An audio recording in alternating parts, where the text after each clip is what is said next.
It's the Michael Patrick Leahy Show, broadcasting live from downtown Nashville. Now, here's Michael Patrick Leahy. And welcome back to the Tennessee bonus hour of the Michael Patrick Leahy Show. You can see all our stories at TennesseeStar.com, TennesseeStar.com. We welcome to our newsmaker line right now our in-house legal expert, a great attorney, retired attorney. His name is Mark Pulliam. He lives here in Tennessee, but he practiced law in California for several decades. And Mark, welcome to the program. Thank you, Michael. I'm always delighted to be here. Thanks for having me on. So, Mark, when people think of federal judges, they think of people that are, fair and, even-handed. And yet, it looks like there's been this very weird political deal because federal judges, federal district court judges, and federal court of appeals judges, as well as Supreme Court justices, all have to be confirmed by the United States Senate. There are there's 250 federal district judges and then 11 circuit courts of appeal with 15 or so judges or so on each panel. Do I have those numbers about right? I think it's more than that. I mean, the Sixth Circuit alone has 30 judges. Wow. So, and then you got active and senior judges, and even though judges retire, they continue to hear cases and draw a salary. So there's a huge number of federal judges, and they serve for life, and many of them are very, very liberal. Yeah, very, very liberal. And of course, we've got the federal court system, and of course the state court system as well. Here in Tennessee, we have several layers of courts. We've got the trial courts, we've got chancery courts, we've got criminal courts, we've got courts of appeal, we've got the Tennessee State Supreme Court. But what's interesting is back to the confirmation of the lifetime appointment for these judges that has to happen at the United States Senate. There was a deal struck, and it was an odd deal between two guys who have cut a lot of deals in the past. The former minority leader of the Senate, Mitch McConnell, and the soon-to-be former majority leader, Chuck Schumer. And the deal was that the Senate would confirm a number of federal district nominees that Schumer wanted, but would not vote on. I think about 4 Circuit Court of Appeal judges who hadn't retired, but they announced they were going to take senior status. So that seemed great, right? I would have been happy. This was all announced a couple weeks after the election, when people knew Donald Trump would become president. But the judges threw a curveball, which is sort of bizarre, and I'd like to get your reaction to that. So this deal fell apart when 2 federal district court judges rescinded their decisions to take senior status. Then, yesterday, a 4th Circuit judge who had earlier announced his decision to take senior status, his name is Judge James Wynn, rescinded that decision, thus depriving President-elect Trump of the opportunity to name his replacement. Your reaction to that sort of, political skullduggery, if you will?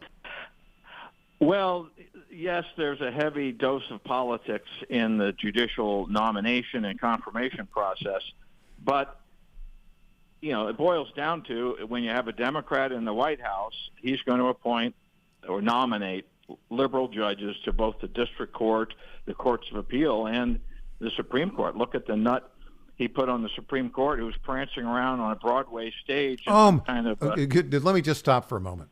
I'm glad we played that clip earlier, and the newest judge in the Supreme Court, Justice Ketanji Brown Jackson, who in her confirmation hearings in the Senate, Marsha Blackburn asked her if she could define a woman. She said, "Well, I'm not a biologist. I can't."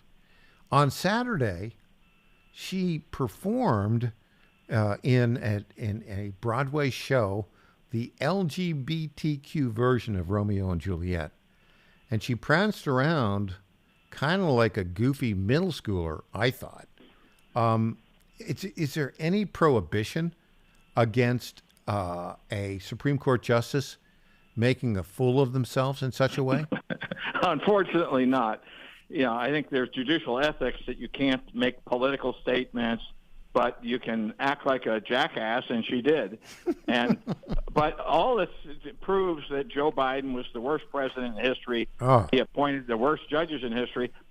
So, that's the deal, that you get elected president, that's one of your powers. The Senate, if it's in the hands of the Democrats, can confirm any of these people.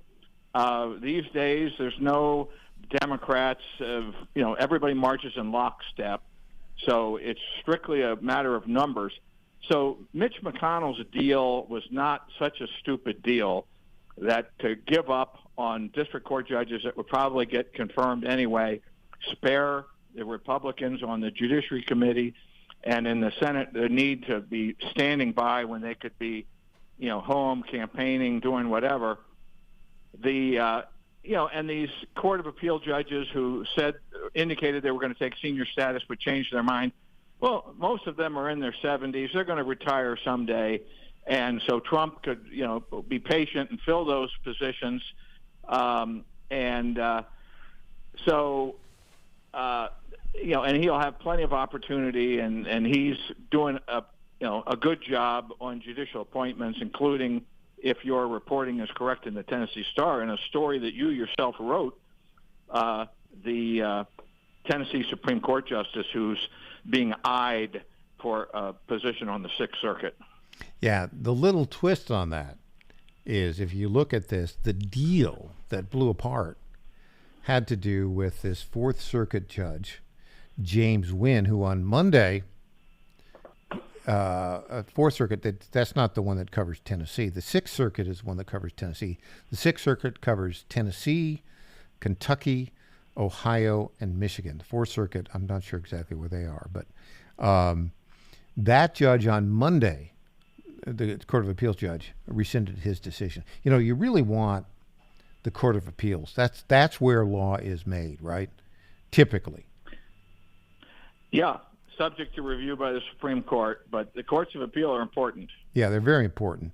Now, what's interesting about this, so another judge in the Sixth Circuit Court who earlier this year announced that she would take senior status, she's like 71 years old, when a replacement was named. Her name is Jane Branstetter Stranch. The idea here, I think, this is pure power politics on the part of Trump, it seems to me, to identify a nominee who is very strong. We'll talk about her qualifications in a bit. Supreme Court Justice Sarah Campbell, Federalist Society member, clerk for Judge Alito. I mean, that's pretty strong. That's pretty strong. And we don't have a formal announcement from the president yet. There are a couple others who, could be possibilities here. But I think what the Trump team is saying here is Judge Stranch on the Sixth Circuit, do not rescind your decision to take senior status. I think that's what's really going on here. What do you think? Well, she's going to take senior status at some point. And, I wouldn't want to be working hard at age 71. But I think this Judge Sarah Campbell is young. She's vibrant. She has a great future ahead of her. And she'll get on the Sixth Circuit at some point if she plays her cards right, and if maybe Trump is succeeded by J.D. Vance or whomever, another Republican president. She might be on the Supreme Court someday. Well, I think it's a very good point. We'll take a break. We want to talk more about Tennessee Supreme Court Justice Sarah Campbell and all things judiciary as the Trump administration is about to come in. We're talking with Mark Pulliam, retired attorney, author of the blog Misrule of Law. Back after this.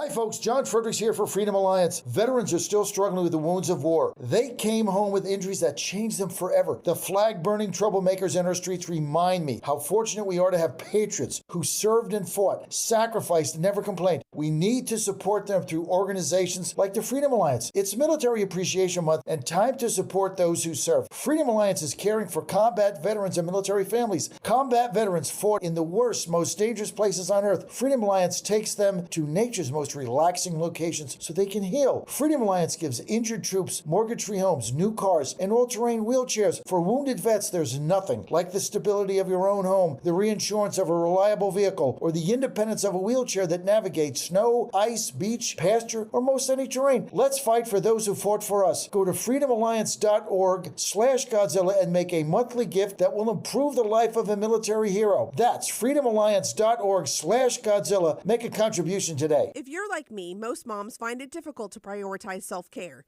Hi, it's Colleen, Program Director at the John Fredericks Media Network. With the demands of programming 13 radio stations, it's easy to forget about the things I should do for myself daily. And that's why I started with our company's Women's Challenge with Native Path Collagen Peptides. It's affordable and convenient care in just one scoop a day. There are so many incredible health benefits like bone and joint support, metabolism booster, and hair, skin, and nail improvement. I like to take a moment each day to prioritize myself and indulge in the health-boosting benefits of Native Path Collagen Peptides. I love mixing it up with all the different smoothie recipes, too. Learn more about Native Path Collagen Peptides and read 7 important reasons why you should be taking collagen peptides at getnativepath.com/Godzilla. Prioritize your self-care with Native Path Collagen Peptides. Try it risk-free for as low as $21 today and get free shipping at getnativepath.com/Godzilla. Target.com. Target.com is an online e-commerce tire retailer. We are here to serve the American public with the best possible customer service, the best pricing, and we make it extremely easy. We have many name brands and a lot of low-cost tires. The price is right, and it's easy. You go online to Target.com, Tireget.com, Target.com. You go there, you put your zip code in, all the inventory displays right in front of you. You can call in for help if you want to. We'll help you get the tire that you need. But we will take the tires you buy and at no extra charge deliver them to the dealer right by your house where they will be installed at the market price. It's easy. The best price, the best service, great people to deal with. Thank you for going to Target.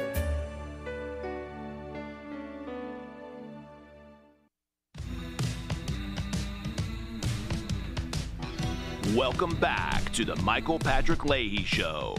Now, here's Michael Patrick Leahy. Welcome back to the Michael Patrick Leahy Show. We're talking on our Newsmaker line to the great retired attorney who writes at the blog Misrule of Law, Mark Pulliam. Mark, you've written a commentary that caught my attention that was published, just this morning, apparently, at the University of Texas at Austin Civitas Institute. You graduated from the University of Texas School of Law, didn't you? I did indeed. So you are not entirely enthralled with President Trump's nominee to be the Secretary of Labor. Tell us about her and why you think she is problematic. Well, I am a strong Trump supporter, voted for him 3 times, gave money to his campaign, and I'm not one of these people that is going to nitpick his nominees or urge that they be defeated. I think he's entitled to put his team on the field to make America great again. But as somebody that practiced in the area of labor and employment law for 30 years, I did have some concerns about his nominee for the Secretary of Labor, a woman who lacks any type of relevant experience. She served 2 years in Congress.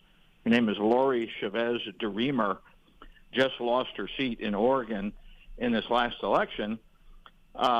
Because her nomination, not only is she unqualified, but it seems to be a political favor to the Teamsters, whose president spoke at his nominating convention and who recommended her for Secretary of Labor. The Secretary of Labor oversees the Department of Labor. It's a very important job. All the federal employment laws are enforced by the Department of Labor. My main concern is that when she was in Congress, she was one of only 3 Republicans who co-sponsored something called the PRO Act, which was a wish list of pro-union reforms that would basically gut federal labor law that has been in place since 1935 with the passage of the Wagner Act, sometimes referred to as the National Labor Relations Act. And then she also sponsored another bill, and neither of these bills passed, but the fact that she was sponsoring them is kind of disturbing, that this other bill would have brought all public sector unions in the United States within the jurisdiction of the federal government. And currently, public employees at the local, county, state level are allowed to unionize and collectively bargain, if at all, by the state legislature. So each state can decide, or cities can decide, do we want to permit this? This would bring all public employees within the jurisdiction of the federal government, pretty much like private sector employees are, subject to the jurisdiction of the National Labor Relations Board. So those inclinations are not very comforting for the MAGA agenda. It may be that President Trump intends to keep her on a short leash and get her to make America first rather than the union first. But so anyway, I was asked to comment on this nomination by my good friend Richard Reinsch, who has taken over the editorship of this Civitas Outlook, which is going to become a digital platform for center-right thinking. So I didn't want to become an annoying critic of President Trump because I support his agenda, but this is more kind of a warning if he was not aware that he needs to keep an eye on this nominee. Well, one of my mentors, Richard Viguerie, was kind of the inventor of direct mail, for whom I worked, back in 2010 for a bit. He always said personnel is policy, right? Because, if you're president, you're pretty busy with a lot of key things. Everything going on in the Department of Labor, this nominee would be in charge of the fine print and the details. I think it is a bit troubling. Did you end up saying the Senate should reject her nomination, or what exactly did you recommend? I said that they need to, look at it closely, and so, I don't think the Senate should be meddling with his cabinet nominations. The Republicans didn't meddle with Biden's, and he should be able to pick his own team, is what you're saying, right? Yeah, and if it turns out to be a mistake, or if she fails, then that's on him, and she could always be replaced down the road. Now, what makes this a little bit painful to watch this is President Trump's Secretary of Labor, when he left office in his first term, was Eugene Scalia, a very highly respected labor lawyer who was the son of the legendary Supreme Court Justice Antonin Scalia. And now we have somebody, who served in Congress for 2 years. Prior to that, she was on the city council and served as mayor of her small town in Oregon, a suburb of Portland. So you go from Eugene Scalia to Lori Chavez de Remer, and you're going from, not just the big leagues, but the Hall of Fame, to basically Sandlot baseball. I was just curious. He brought back to run the OMB Russ Vought, a very good choice. Was there any consideration that he would bring back Eugene Scalia? I don't know. Eugene Scalia makes a ton of money in private practice, and he probably felt like he did his stint of public service.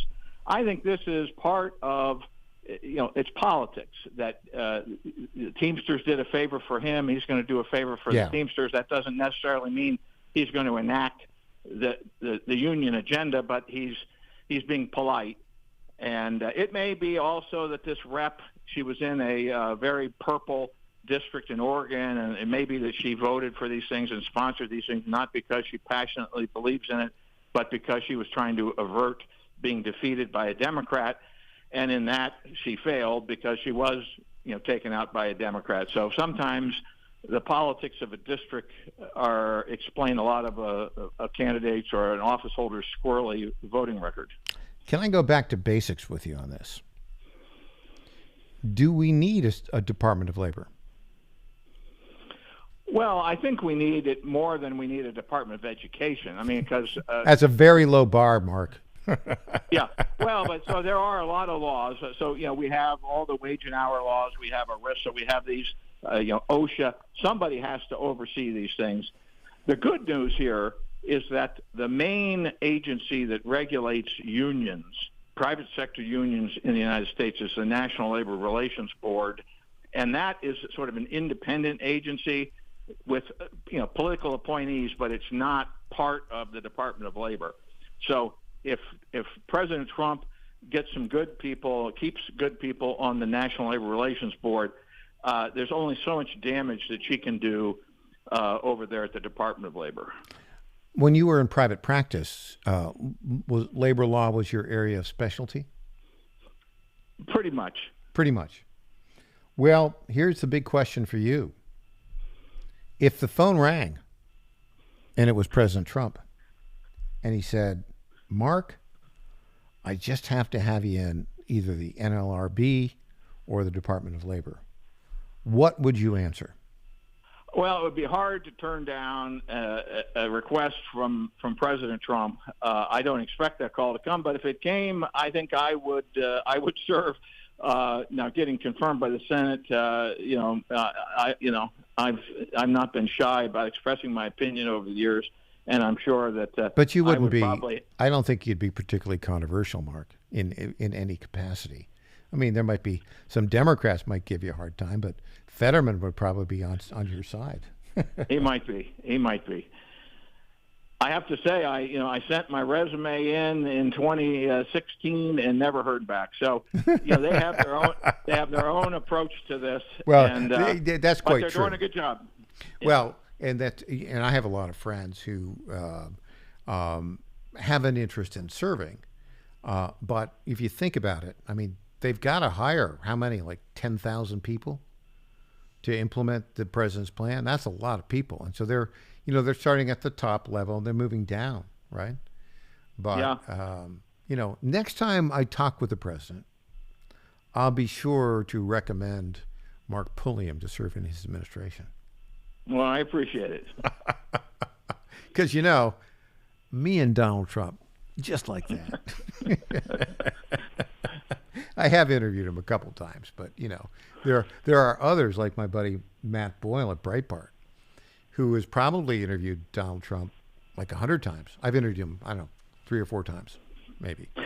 Right. Well, you have inside access when you're photographed sitting at the dinner table with him at Mar-a-Lago. Yeah, that would be the case. Well, look, Justin Trudeau had that kind of picture taken. Not working out so well for him, is it? No, he's in big trouble. He's in big trouble. So, well, we got 30 seconds. Okay, so Tennesseans should be proud that we have such an excellent Tennessee Supreme Court that its members are being considered for promotion to the Sixth Circuit, and we can thank Governor Bill Lee. And on that note, we completely agree. Mark Pulliam, thanks so much for joining us today. Thank you, Michael. It's always a pleasure. All right, well, more we get back, we'll hear from Tucker Carlson and Jeffrey Sachs. Back after this.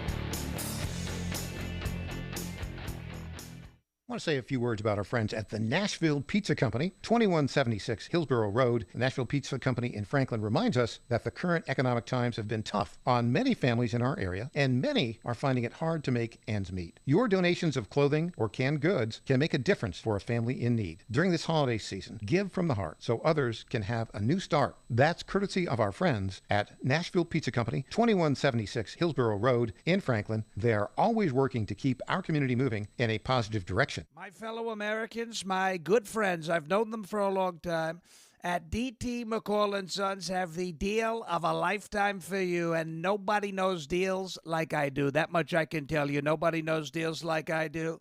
The lumber yards, they can hit you with hidden charges for up to $200 extra. They'll charge you for cords and hoses and haul-offs. Your money goes all over the place and out of the state, and most importantly, out of your pockets. How do they get away with that? I don't know how they do that, but on day one, if you buy from McCall's, we are going to stop the hidden charges as soon as you buy it. D.T. McCall & Sons has locations in Lebanon, Carthage, Lafayette, Cookeville, and Franklin, and they have been family-owned in Middle Tennessee for over 100 years. Head to one of their stores today or check them out at dtmccalls.com. You're going to love it. Believe me. Impersonator not endorsed. This by summer, Donald never Trump. leave pets in vehicles while running errands. Even with windows cracked, 80 degrees can shoot up to 120 degrees, causing heat stroke, dehydration, and even death. So keep pets hydrated, shaded in cool areas, or just leave them at home. That's from Kathy, Candy, and the staff at Mutts Cuts Grooming, the people with warm hearts for those with cold noses. For your pet's grooming needs, call 931-645-9220. That's 931-645-9220 for Mutts Cuts Grooming in Clarksville, Tennessee at 1479 Tiny Town Road. Hey there, this is Lenny McGill, founder and CEO of The Glock Store. As a proud sponsor of this show, you may have heard Michael Patrick Leahy mention us a few times over the past 4 years. But today, it's me on the radio telling you how pleased we are to be associated with Michael Patrick Leahy and his dedication to the highest levels of professional journalism. Michael Patrick Leahy has been threatened with jail time in bringing the true facts about that Nashville Covenant shooting to his listening audience. Michael Patrick Leahy, you keep doing what you're doing, and we here at the Glock Store will keep sponsoring your show for the good of Nashville and the entire country. And I'm personally inviting all of your listeners to come visit and shoot at the Glock Store. It's where Michael Patrick Leahy learned to shoot a gun for the first time and where he bought his own personal Glock 19. I'm Lenny McGill, founder and CEO of the Glock Store here in Nashville, just minutes from the airports, worth the drive from anywhere, and a proud sponsor of Michael Patrick Leahy and the Tennessee Star Report. Welcome back to the Michael Patrick Leahy Show. Now, here's Michael Patrick Leahy. Welcome back to the Michael Patrick Leahy Show. We can take your calls now if you'd like. 615-649-8477, 615-649-8477. Well, we're going to have a little change in direction here. You know, Tucker Carlson is a very, very popular network now. Does a lot of long-form interviews that are very interesting.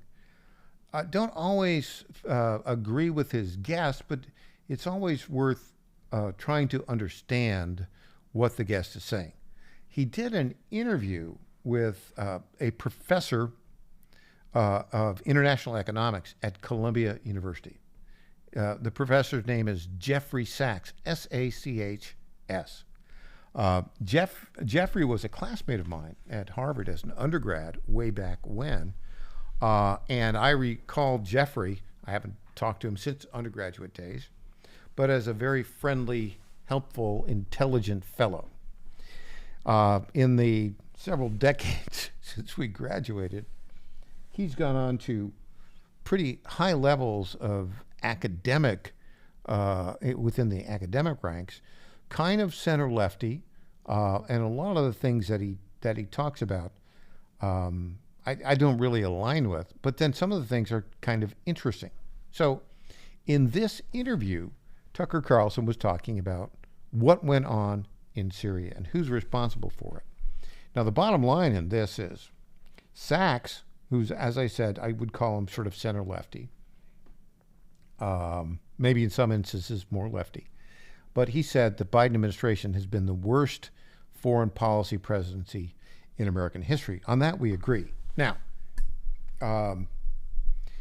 you'll see in this clip my friend Joel Pollack, who is the senior editor at Breitbart, and said, Tucker has been bringing in a number of guests who are anti-Israel, and I think Jeff Sachs fits in that category. And we're going to see this. We're just going to air this for you right now, and we'll jump in and give you commentary, my viewpoint on it. Again, I am not a foreign policy expert. I think you could say in certain areas of domestic policy and in journalism and First Amendment issues, media, I have a degree of expertise. On foreign policy, I just know what I read in the papers, right? Or what I discover, what I read. Don't have any experience in it. So let's begin this very interesting interview that Tucker Carlson had with Columbia University professor of international economics, Jeffrey Sachs. Well, first of all, thank you. So many things have happened in the last 2 weeks. I keep thinking, where's Jeff Sachs? I want to know what this means. So the most dramatic and, from my perspective, unexpected thing that happened was all of a sudden the government in Syria changed. There was regime change in Syria. Who did that? Why? And what does it mean? Well, it's part of a 30-year effort. This is Netanyahu's war to remake the Middle East. Okay, let me just stop here. He's calling it Benjamin Netanyahu's war to remake the Middle East. This is why Joel Pollack at Breitbart is wondering, why is Tucker having this guy on, right? But let's continue. Let's continue with this. Disaster. It continues to be a disaster. But as Netanyahu himself said after Assad left, we have remade the Middle East. And so it has to be understood as something that didn't just happen in a week, but has been an ongoing war throughout the Middle East. That's part of the program. That music is part of the program. So just keep rolling. Our producer, Patrick, that's part of the Tucker Carlson production. Don't worry. Patrick's having a little bit of a heart attack, as if that's some extraneous music coming from someone. No, that's the way Tucker put it together. So keep rolling. It's all good. And maybe the right way to understand what's happened with Syria is to think back to a really remarkable occasion when Wesley Clark, the general who headed NATO, yes, went to the Pentagon just after 9/11. And famously, he was showed a piece of paper that said, we're going to have 7 wars in 5 years. And he was completely dumbfounded. He said, what does this have to do with anything? And he was told that the neocons and the Israelis are going to remake the Middle East. And okay, so let's talk about this assertion. So who is Wesley Clark? Wesley Clark was a general who, as it turned out, wanted to run for president for a while. Didn't he start? I think he did. I forget when it was, maybe 2016. He went nowhere because he turned out to be a bit of a back and forth Weasley kind of guy in terms of his public statements. And so now, if you apply journalistic standards to what Jeffrey Sachs is saying here, he's saying, well, he went to the Pentagon after 9/11 and was told we're going to have 7 wars. Who told him? What's the verification of that? I am very skeptical about this story. But let's go on. Let's hear. Again, Jeffrey Sachs is a very smart guy. He's got a particular worldview, which is not necessarily mine. Go ahead.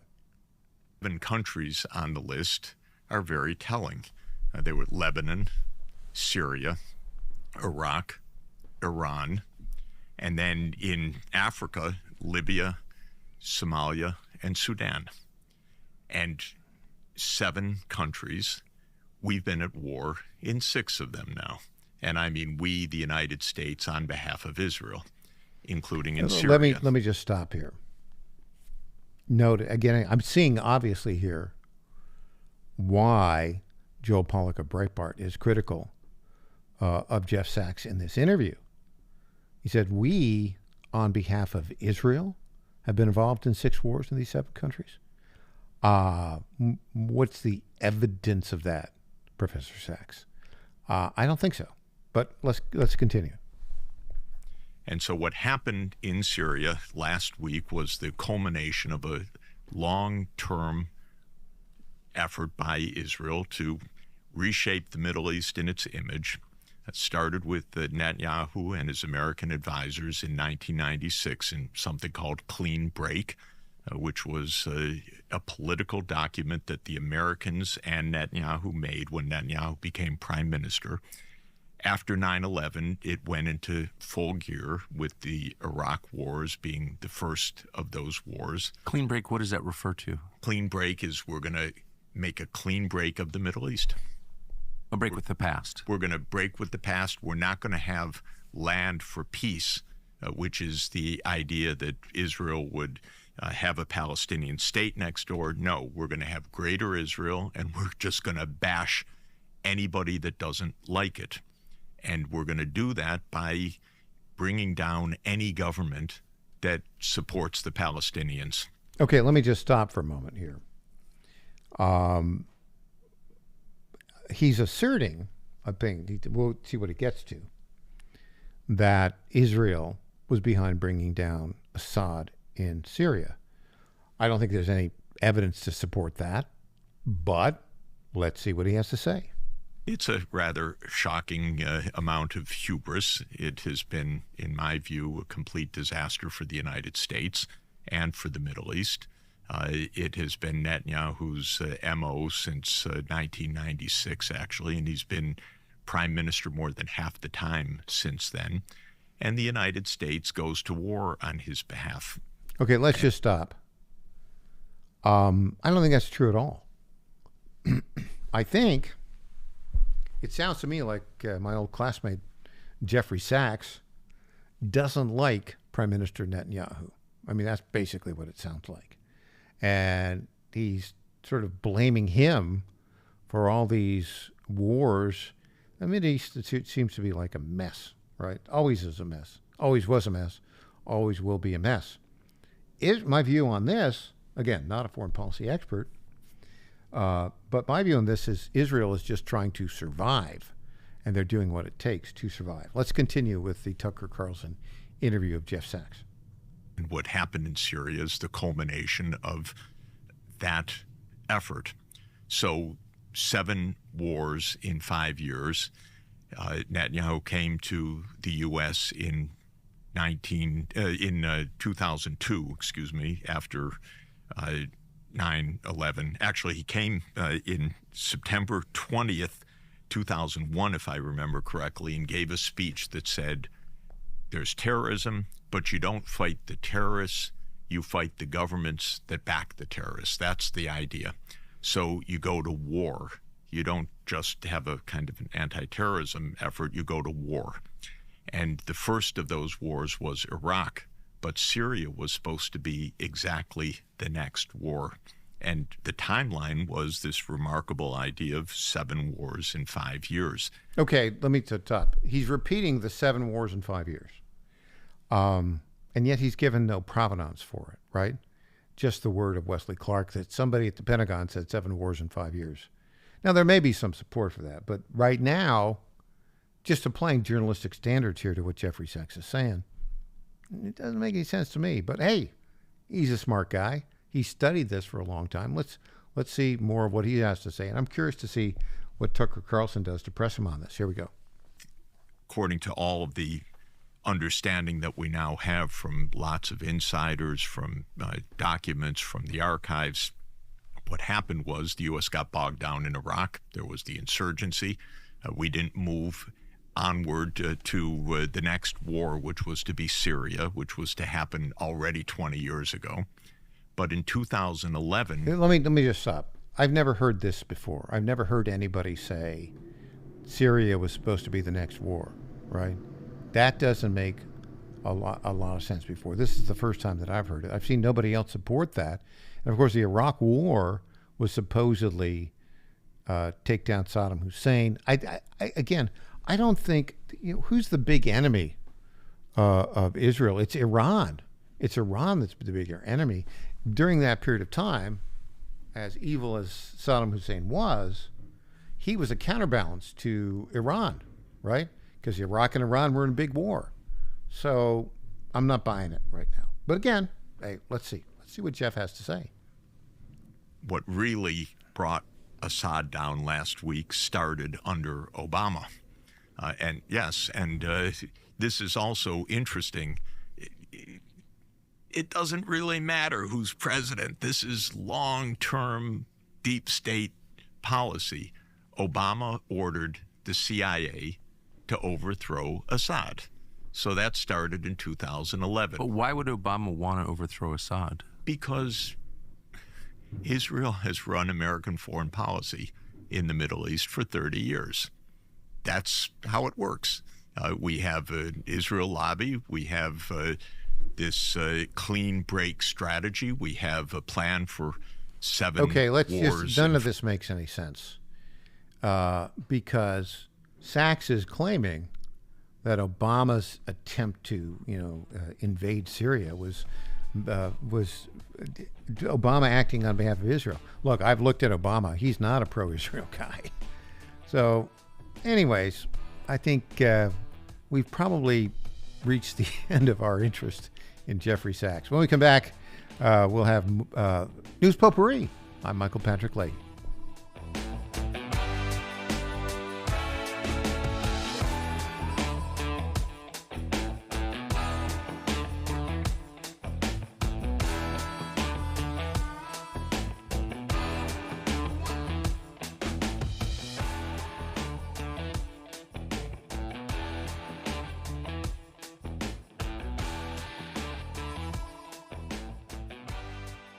Tom Carmichael, CEO of Soul Tea, a supplement to help you have a healthier heart and stronger cardiovascular system. At Soul Tea, we regularly get emails from our customers telling us how Soul Tea has helped them. Like this one from Kelly. Hello, I'm 58 years old and have had high cholesterol for years. I wanted to stay away from prescription drugs. My husband and I have been using Soul Tea for about 13 months. My results have been amazing. My cholesterol levels went from 291 to 129. I am so impressed with Soul Tea and want to thank you. Now, in my own case, my bad cholesterol dropped from 130 to 89, and that was 20 years ago. I'm 75 years old and I take 0 prescription drugs. To get a great deal on Soul Tea, please go to GodzillaHeart.com, and when you check out, use the code Godzilla to get our best deal, which is 50% off your first shipment and then 3 bottles for the price of 2 thereafter.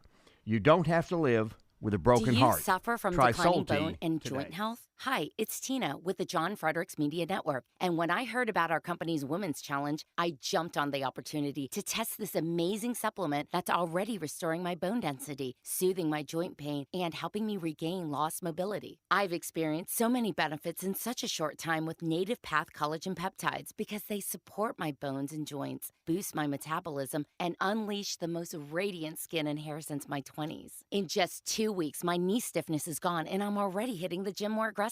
And I get so many compliments on my glowy skin and shiny hair. Native Path Collagen Peptides are so easy to take. They're tasteless, odorless, and mix great with my morning coffee. Read thousands of 5-star reviews at getnativepath.com/Godzilla. Level up your self-care with Native Path Collagen Peptides. Try it risk-free for as low as $21 today. And get free shipping at getnativepath.com/Godzilla.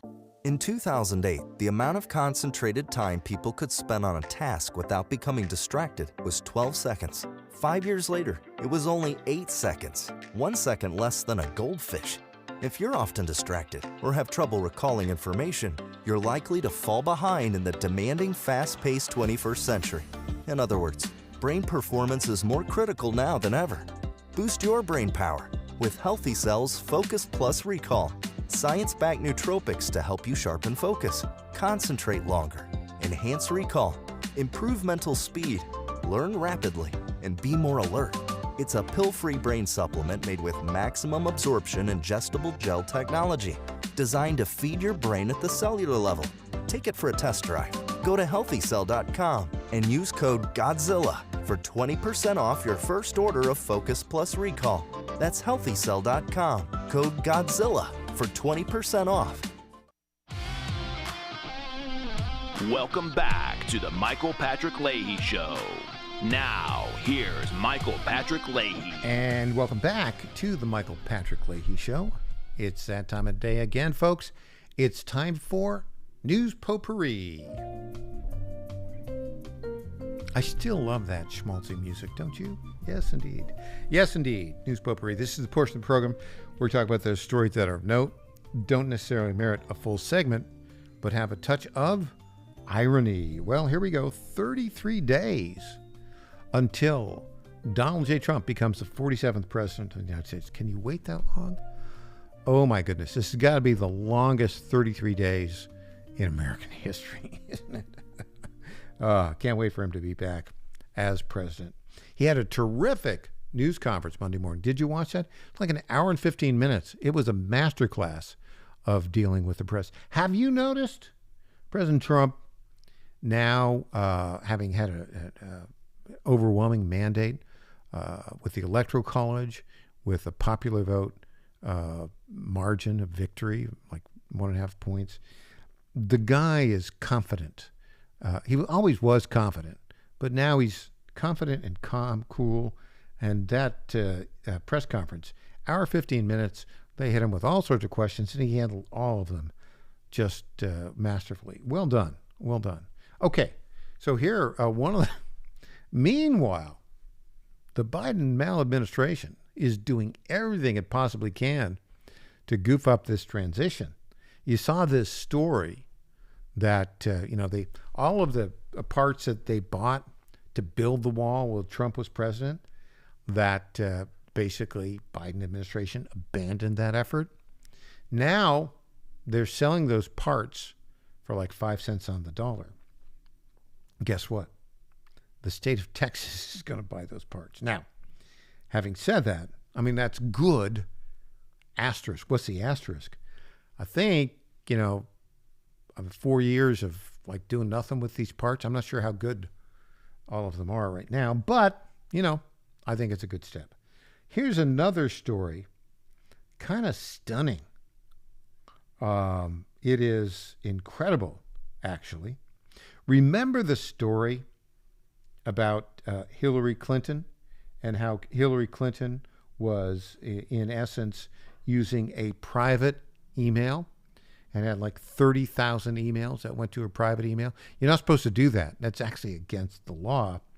This story just broke. Our friends at Just the News, John Solomon. By the way, if any reporter deserves a Pulitzer Prize and a Congressional Medal of Honor, it's our buddy John Solomon. He literally broke 2 big stories yesterday afternoon, this morning.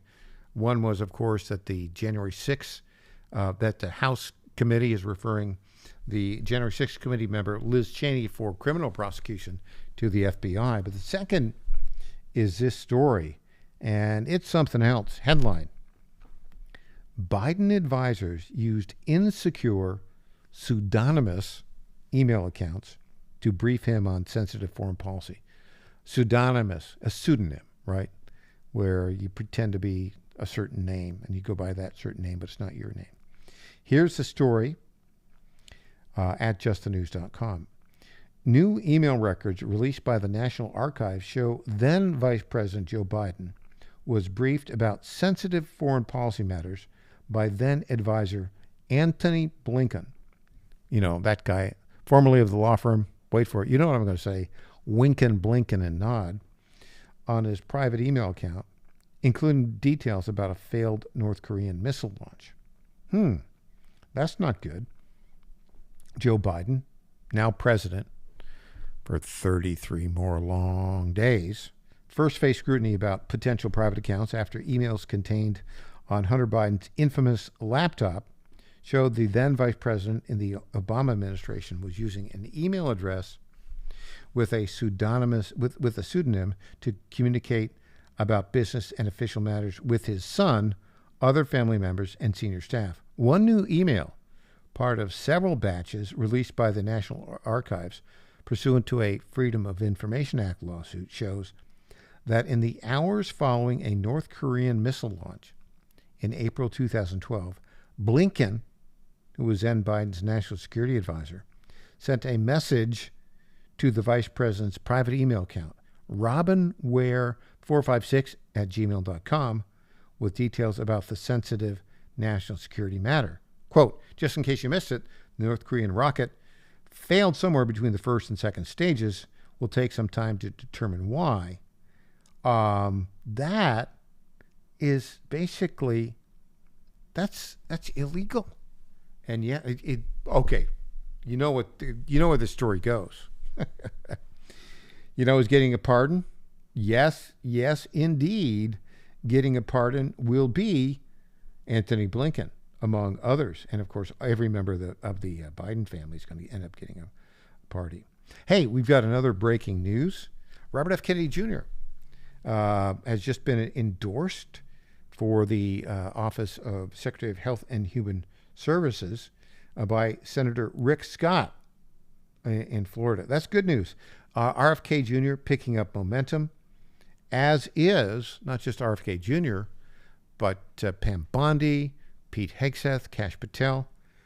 Look, I think they're all going to get confirmed. Hey, here's one. The new owner of the Los Angeles Times, been an owner for a couple of years, has told his editorial board to chill out on writing about Donald Trump.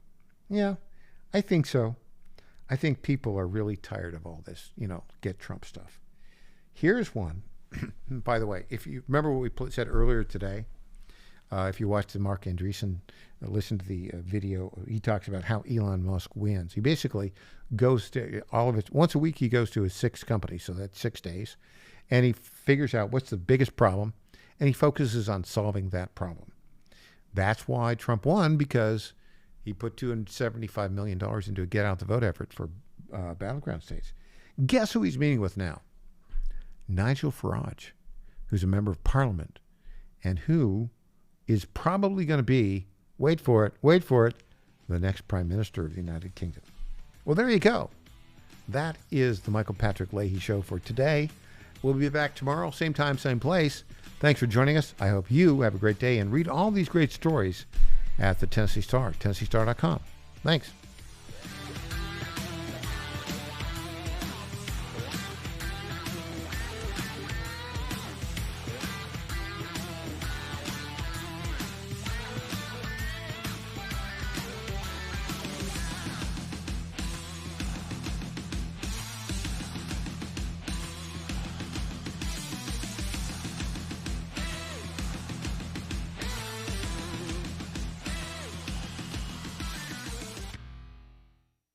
This is Michael Patrick Leahy. I want to say a word about my good friend Dustin Damon. Dustin is the best handyman in Middle Tennessee. Call Dustin today at 724-683-4400. That's 724-683-4400 if you have a job around the house that you just haven't gotten around to. If you're busy like me, you just may not have the time to fix that broken mailbox, repair the back porch, or get that old light fixture back to working properly.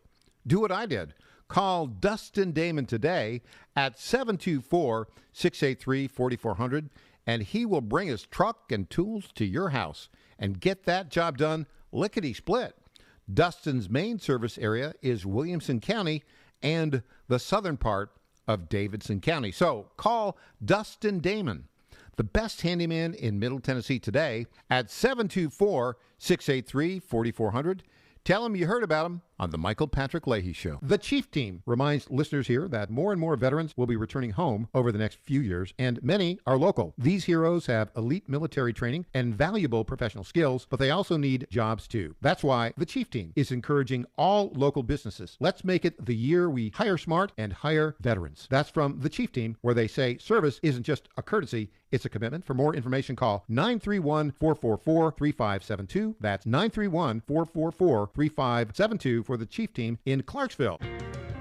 The Black preaching tradition is deeply connected to gospel music. PBS presents a new series hosted by Henry Louis Gates Jr., Gospel. Our singers preach and our preachers sing. Gospel is a prayer. It is our heart's cry to God in lyrics and song. You feel it deep down in your soul. Gospel. Streaming now on the PBS app.